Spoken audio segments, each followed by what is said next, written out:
7 Kauno dienų pokalbyje architektas ir visuomenininkas Audrys Karalius ir jo saugotas Tauro apygardos partizanų archyvas. Viskas prasidėjo nuo slaptos užduoties ir įsipareigojimo. Kinematografiška istorija, kuri iš tikro susiję su mano pirmaisiais metais Kaune ir su mano projektuotų jaunimo muzikos klubų tuometiniai kaviniai Orbita. Bet Orbita, jeigu aš teisingai atsimenu, nuo 68 metų buvo ypatingo populiarumo objektas, žinomas ne tik Kaune, bet ir visoje Sovietų Sąjungoje. Na ir ten rinkdavosi, žinoma, labai įdomi fauna. Michailas Kanzeris, kuris vėliau emigravo į Izraelį.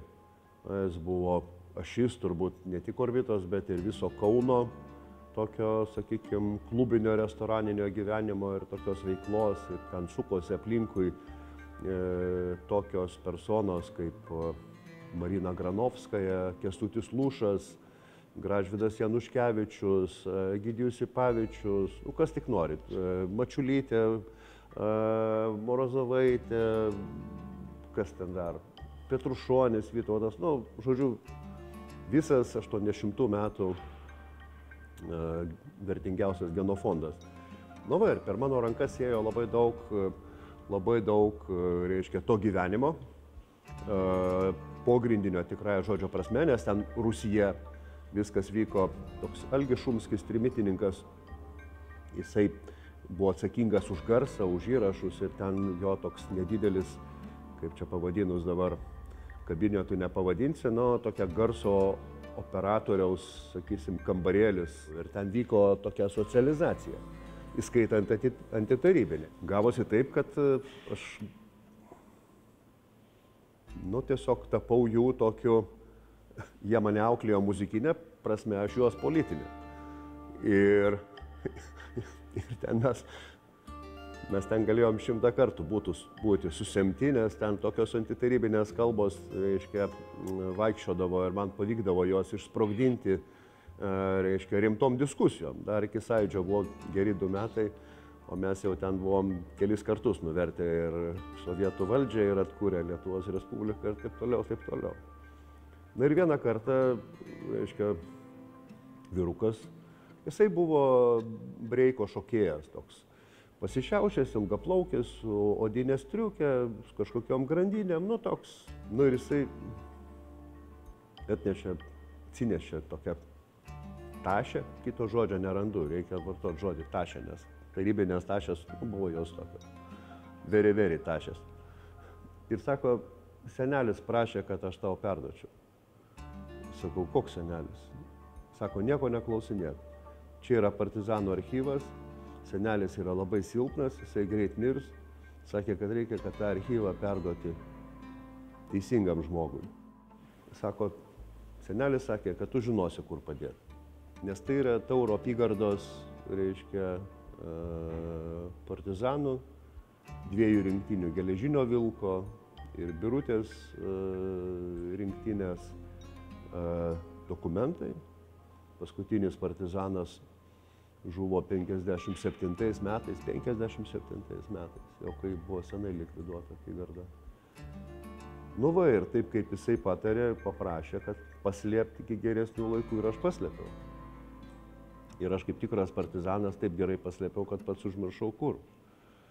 Kai kas bando pavaizduoti, kad partizanai buvo kažkokios ginkluotos gaujos, lakstančios miškais, ten ir šaudančios į kairę, į dešinę, nežinia ką, tai kai čia patyrinėjai tos dokumentus, tai reiškia, susidarai absoliučiai kitą vaizdą. Tarkim, Lietuvos laisvės kovotojų Tauro apygarda, Birutės rinktinės, Žiedo kuopos, Būrio povo atestacija. Priimamas naujas karys, slapyvardis, povas, gimimo data 27, įstojimo į Laisvės kovų organizaciją, data 46 birželio 28, einamos pareigos, eilinis, kariuomeniai, netarnavęs, karinis laipsnis, neturi, taip toliau, taip toliau, taip toliau. yra, tarkim, visiškai tokių užrašų knygučių su be galo lapeliais, su be galo smulkių, tiesiog, akupunktūriškų, reiškia, šriftų ir taip pat ir nuobaudos. Čia kažkur yra, reiškia, nuobaudų knyga,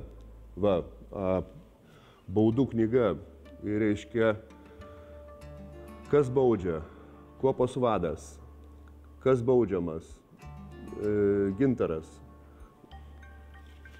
kokia bausmė, pažemintas pareigose, pašalintas iš skyrininko pareigų, už ką baudžiamas, už susimušimą su kovotojais civilių žmonių akyse, kada baustas, 47 spalio 8. Ta prasme, viskas labai aiškiai, labai sąžiningai, tarkim, įtarimai, kad kažkoks partizanas galimai yra nelojalus ir galimai turi su MVD ryšius ir kad jo reikia pasisaugoti, reiškia raportas aukštesniai valdžiai ir taip toliau, nes, labai liūdna, bet Tauro apygarda pati buvo likviduota, kaip čia pasakius, per priverstinę išdavystę. Yra tokių duomenų, kad paskutinis vadas Jankauskas, demonas, buvo suimtas, buvo labai sunkiai tardomas, berods 53 metais. Ir išdavė, žodžiu, tardymo metu, tie tardymai būdavo šiurpus, mes dabar, kaip sakyt, negalim to nei suvokti, nei vertinti. Aišku, tas Ukrainos karas ir ten vykstantis, reiškia, rusiški sadizmai mus šiek tiek sugrąžina į realybę ir mes šiek tiek galim pajusti tą, kaip sakyt, kraujo skonį ir tą paralelę. Geležinio vilko rinktinės vadui raportas, 51 kuopos vadas, parašas. Pranešu tamstai, kad šių metų Liepos 17-9 val. Ryto Prienų valsčiuje Rūdupio kaime žuvo pirmo būrio laisvės kovotojas Vaidotas ir laisvės kovotojas Bijūnas. Abudu laisvės kovotojai žuvo bunkeryje. Bunkeriai buvo išduoti, žmonių suimta nėra. Yra tokių paslaptingų, reiškia, rašo apie kažkokią dėžę. Ir dėžę rašo iš didžiosios. Tai yra kažkas.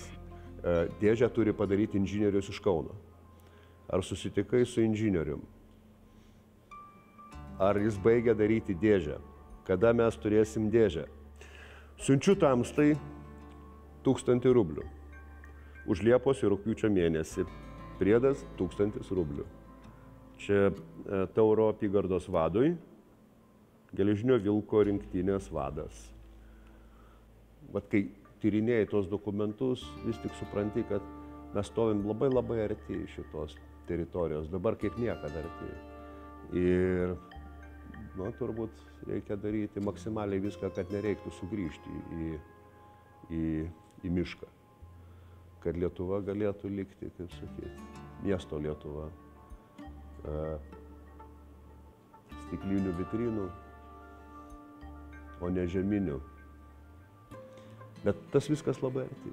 Mums atrodė visą laiką, kad tai yra kažkur toli, kad tai neįmanoma, kad tai praėjo visiems laikam. Pasirodo, ne. Tai va. Tas klausimas nuolat aktualus ir aš manau, kad šiandien mūsų visuomenė yra pasiruošusi žymiai blogiau, žymiai silpniau negu 44-aisiais. Ir tų einančių į miškus būtų turbūt 10 kartų mažiau negu tada. Ir visų pirma, aš matyčiau problemas mūsų edukacijai, mūsų švietimo sistemoje, mūsų patriotiniam auklėjime, mūsų, apskritai tautinio auklėjimo plotmėje, kad mes labai dažnai esam, ne mes, sakykime, aš jau per vėlų mane auklėti, bet švietimo sistema orientuota į individų auklėjimą, į laisvų, liberalių, prieš nieką neatsakingų individų. Tai individai nekariauja. Individas gali už save pakovoti viršininko kabinete, kad pakeltų jam algą, bet nedaugiau. Už valstybės kariauja tautos, o tauta mūsų yra šiandieną sutrupėjusi. Mano palinkėjimas būtų turbūt labai paprastas - negyventi šią dieną, išaugti iš drugelių amžiaus. Lietuvai reikia žmonių su šaknimis. Va čia yra šaknis. Čia ne tai, kad mano šaknis, nors aš jas priemu kaip savo. Nors čia nėra mano galbūt nei senelio, nei dėdės, bet yra žmonės panašus į maniškius.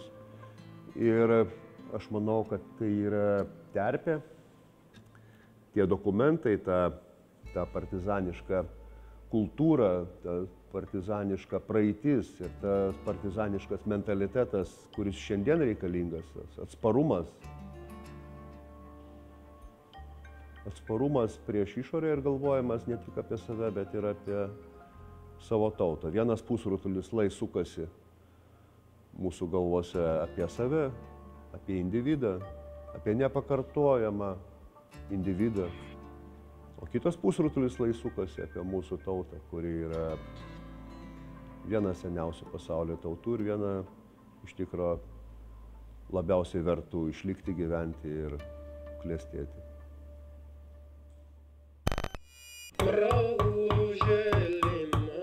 Šiandien tiek. Tiesiog likite su 7 Kauno dienomis. Laidos naujienas sekite 7 Kauno dienų ir LRT Facebook paskyrose. Laidos įrašai LRT mediatekoje.